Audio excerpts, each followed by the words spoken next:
Chairman, I rise to follow through on a promise the American government made to the people of my district and across the country to fund nuclear cleanup projects at Cold War enrichment facilities.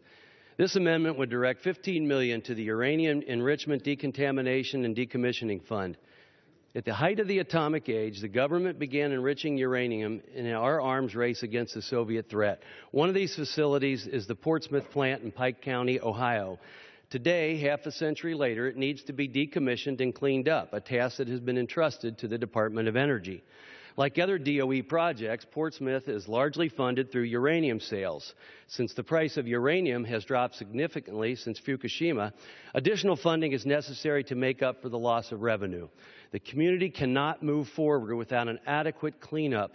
The people of Pike County and the region worked extremely hard for the national security interests of this country. Unfortunately, we, the federal government, seem to be running from them in their time of need. This community is held hostage, unable to develop their economy and their land until the cleanup is complete. Delaying the cleanup punishes a community that answered our nation's call, and now our nation is willing to walk away from them, leaving a radioactive and chemical contamination. Without adequate funding, the federal government is leaving a massively contaminated site right in the heartland of our country. A delay in funding for fiscal 2015 only means a higher cost to the government in future years. The success of the environmental management work at the Portsmouth Plant is critical to the Pike County area and the entire region.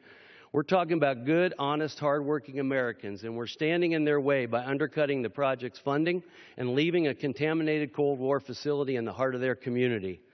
In an effort to minimize wasteful delays, unnecessary layoffs, and job loss, our amendment would provide $15 million for this fund, completely paid for by offsets in the bill from less crucial administrative and energy accounts. This amendment prioritizes funding for an actual, existing, ongoing project that employs hundreds of hardworking Ohioans and keeps an important environmental management work on schedule. I acknowledge and appreciate the committee's work to include $15 million in funding for this project, but the bottom line is this is far short of the needed $65 million more to continue the cleanup project in a timely manner.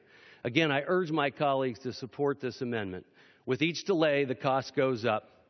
Our nation benefited from the work conducted in Pike County, and now they're being left out and endure more uncertainty from Washington. This site must be cleaned up. It's an environmental imperative and an economic imperative, and it's the right thing to do. Thank you.